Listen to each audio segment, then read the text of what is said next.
It was one of those crisp, clear Washington evenings when the air itself seems to hum with the tension of high stakes and historic moments. The grand lobby of the Willard Intercontinental Hotel was transformed into a dazzling arena, with glittering chandeliers suspended like jewels over polished marble floors, and every table adorned with arrangements of fresh blooms and crystal glasses brimming with champagne. This was the setting for a high-profile political gala, a night when the city's most influential figures, top-tier journalists, and policymakers gathered under one roof, each with their own ambitions and hidden agendas. Among the glitterati that night was Karoline Leavitt, the indomitable White House press secretary under the Trump administration. Known for her razor-sharp wit, unwavering resolve, and conservative convictions, Karoline had long been a force in the political arena. Her reputation was built on fierce debates and steely determination. To many, she embodied the unyielding spirit of her political faction. But few knew that beneath her cool, calculated exterior lay a passion for music. A passion she had once cherished but had long since set aside to focus on the ruthless world of politics. Across the room, under the ambient glow of the room's elegant lighting, James Carter made his entrance. A prominent political journalist and commentator for a leading left-wing newspaper, James had built his career on incisive, sometimes biting commentary, and a smug sense of superiority that made him both admired and reviled in equal measure. With his perfectly tailored suit, a wry smile playing at his lips, and a reputation for never missing an opportunity to deliver a cutting remark, James was a man who knew the power of words, and tonight, he was about to use them in a way that would change everything. The gala was in full swing when the MC introduced James Carter to the stage. Amid murmurs of anticipation and the clinking of glasses, James strode confidently to the podium. The room fell into a brief hush, the crowd's attention fixed on the charismatic journalist whose every word was followed by eager scribbles and furtive glances. With a tone that was equal parts charm and derision, James began his speech. He talked about the state of the nation, the relentless polarization of American politics, and the challenges of navigating the media in an era defined by both truth and subterfuge. Yet, as he spoke, his words began to twist from commentary into mockery. His eyes sparkled with mischief as he zeroed in on one person in particular. Karoline Leavitt may be the queen of the press briefing, he drawled, his voice dripping with sarcasm. But let's be honest. When it comes to talent, I'd wager she knows nothing beyond the world of politics. Perhaps it's time to put aside your rehearsed speeches for one night. Karoline, why not try your hand at something a bit more musical? How about you step up to that piano over there and show us what else you've got? A ripple of laughter spread through the audience like wildfire. The challenge was unexpected and deliberately provocative.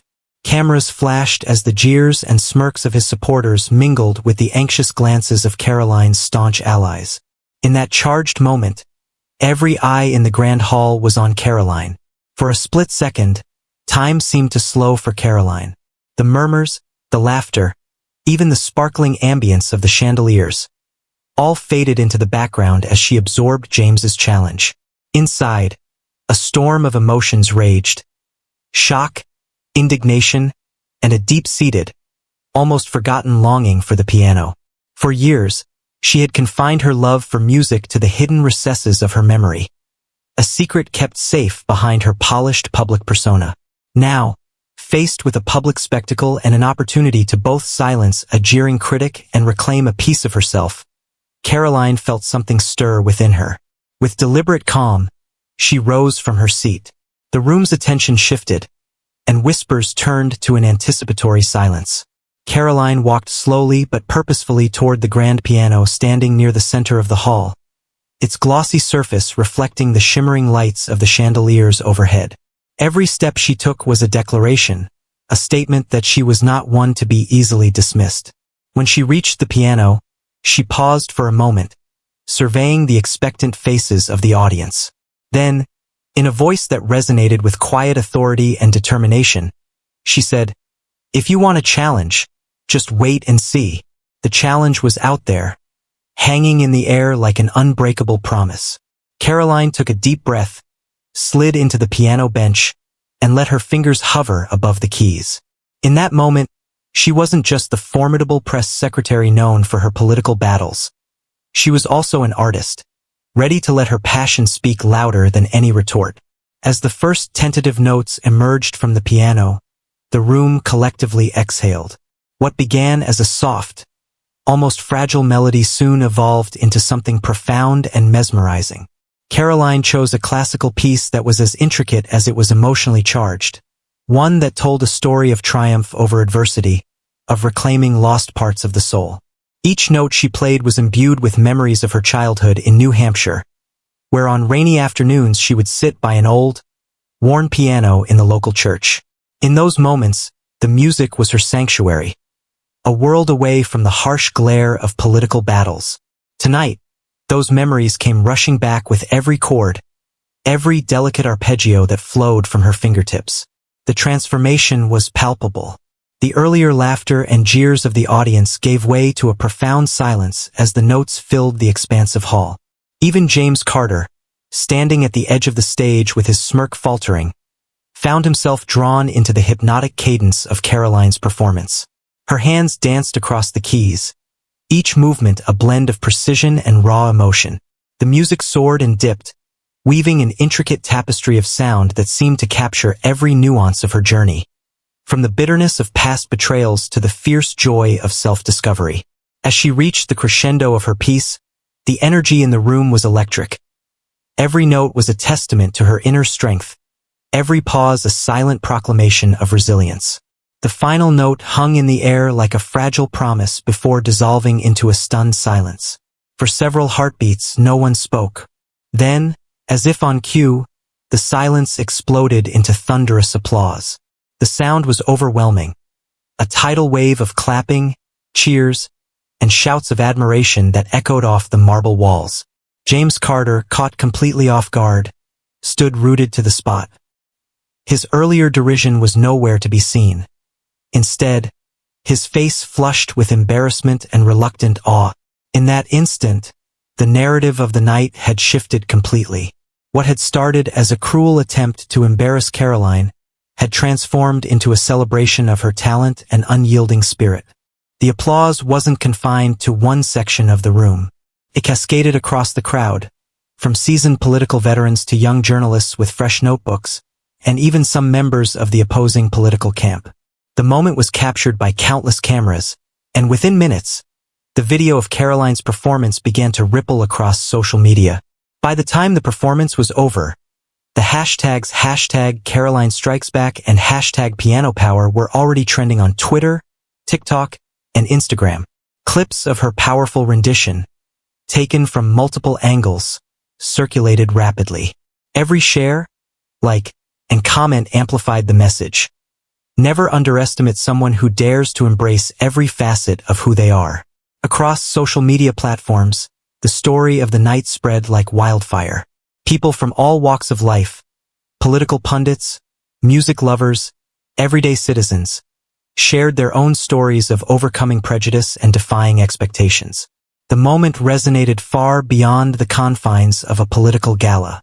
It became a symbol of resilience and the transformative power of art, a reminder that talent can shatter even the most entrenched stereotypes. Later that evening, as the gala wound down and the guests began to disperse, Karoline remained at the piano for a few moments longer. She sat there quietly, letting the fading echoes of her performance fill the space. The soft, ambient light of the chandeliers seemed to embrace her, and for a brief instant, the relentless pressures of her political role melted away. In a quiet corner of the hotel, away from the lingering buzz of the crowd, James Carter found himself in an unexpected state of introspection. He had always prided himself on his ability to cut through pretense with his acerbic wit, but tonight, his words had been rendered impotent by the sheer force of Karoline's music. As he sipped a final glass of whiskey in the dim light of a side lounge, he couldn't help but replay the performance in his mind. There was an undeniable power in the way Karoline had reclaimed her narrative. Where he had expected a stumble, she had delivered a masterpiece. And in that masterful performance, James was forced to confront an uncomfortable truth. Talent, when expressed with authenticity, transcends the narrow confines of political rhetoric. In the days that followed, Karoline's video continued to dominate news cycles and social media feeds. Headlines flashed across digital and print media alike. Karoline Leavitt's stunning piano performance shakes political world. From press secretary to piano virtuoso, the night of transformation, and the sound of power, how Karoline Leavitt silenced her critics. For many, it wasn't just a story about a political figure surprising her detractors. It was a story about breaking free from the limitations imposed by others and oneself. Karoline received messages of support from unexpected quarters.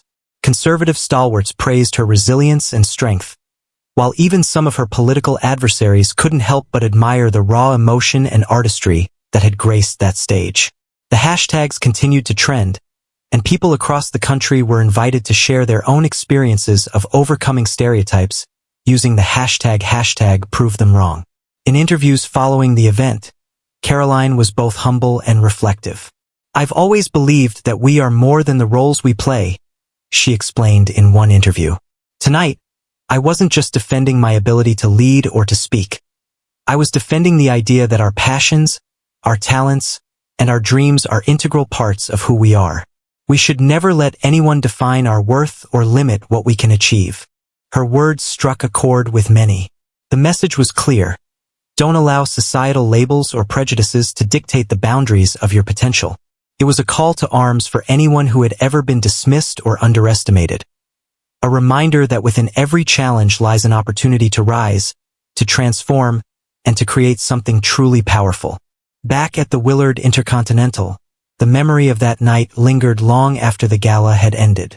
The grand lobby, once filled with the buzz of political maneuvering and shallow banter, now bore the imprint of a historic moment.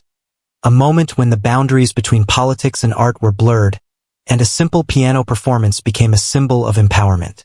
Photographs of Karoline at the piano, her eyes closed in quiet concentration and her fingers dancing across the keys with a fervor that defied expectation, were plastered across news outlets and digital platforms.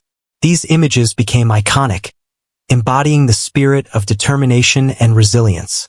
In every frame, Karoline looked not like a mere press secretary, but like a woman who had rediscovered a vital part of her soul and, in doing so, had inspired countless others to do the same. Even James Carter, for all his previous bravado, could not escape the shifting tide of public opinion. In a follow-up column, one that was markedly more subdued than his usual biting style, he admitted, albeit grudgingly, that Karoline had not only played the piano, she had redefined what it meant to rise above criticism. "There's a certain power," he wrote, "in showing the world that even those who are boxed in by stereotypes can unleash a talent so profound that it leaves no room for mockery. Tonight, I learned that real power is not in words alone. It's in actions that speak louder than any rebuttal."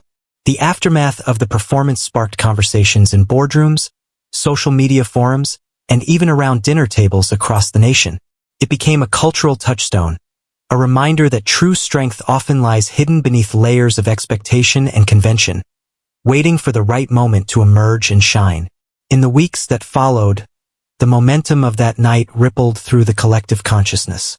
People began to share their own stories of defying expectations. On platforms like Twitter and Instagram, hashtags such as #KarolineStrikesBack, #PianoPower, and #ProveThemWrong started trending. Videos of impromptu musical performances, personal testimonials, and even discussions about the intersection of art and politics flooded the digital space. The impact was both personal and political. For some, it was an affirmation that no matter how much society might try to pigeonhole you, there was always room to grow and surprise the world. For others, it was a call to reclaim a part of themselves that had been suppressed by the relentless pressure to conform. In community forums and private chats, people exchanged stories of overcoming career setbacks, familial expectations, and societal prejudices, each narrative echoing the powerful sentiment that Karoline had embodied on that fateful night. In one particularly moving thread on Twitter, a young artist wrote, "I've always been told that my art was too raw, too unpolished. But watching Karoline, I realized that it's our imperfections that make us real. #ProveThemWrong." Such testimonials were scattered across the digital landscape, each reinforcing the idea that the boundaries imposed by others were nothing more than invisible walls. Walls that could be torn down with courage, passion, and a little bit of music. As the initial fervor of the event gradually gave way to the steady hum of everyday life, the legacy of that transformative night continued to resonate. Karoline Leavitt's performance had transcended its immediate context. It had become a symbol of empowerment for anyone who had ever felt diminished by the weight of expectations. It was a vivid reminder that our true potential is only as limited as our willingness to step into the light and let our talents shine. Karoline herself was forever changed by the experience. No longer confined to the rigid role of a political figurehead, she embraced her multifaceted identity. In quiet moments away from the public eye, she would return to that old piano, a cherished relic from her past, to play not for an audience, but for the sheer joy of the music. And every time she did, she remembered that on one unforgettable night at the Willard Intercontinental, she had not only silenced her critics, but had also rediscovered the power that resided within her. In the years that followed, the story of the Sound of Power would be retold in countless interviews, articles, and documentaries. It would serve as a beacon of inspiration for future generations, a testament to the idea that talent, when nurtured and celebrated, can dismantle even the most entrenched barriers.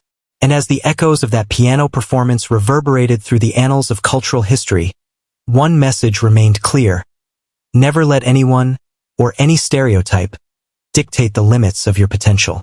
So, to you reading this story, consider the power within you. Whether you're a politician, an artist, a writer, or simply someone with a dream, remember that your true strength lies in embracing every part of who you are. Share your story, break the mold, and let your unique voice be heard. In a world often divided by labels and expectations, your authenticity is the most potent instrument of change. Let the sound of your passion be the anthem of your journey. And next time you face a challenge or hear someone doubt your abilities, remember Karoline's resolve that fateful night. Step up, take the stage, and play your truth for all the world to see. The Sound of Power is more than just a tale of a political gala and a piano performance. It is a reminder that in every moment of challenge, there lies an opportunity, a moment to rise above the noise and declare that you are more than what others expect of you. It is a call to action. Don't let stereotypes, prejudices, or the fear of failure confine you. Instead, let your talents, your passions, and your dreams be the notes that compose the symphony of your life. As the story continues to inspire millions, it invites each one of us to look within and ask, what hidden talent or untold story are you waiting to unleash? Share your experiences with #ProveThemWrong, and join a movement of voices determined to redefine success on their own terms. In the end, the sound of power is not just heard in the notes of a piano or in the applause of a captivated audience. It lives in the hearts of those who dare to be true to themselves, who challenge the status quo, and who turn every moment of adversity into a stepping stone toward greatness.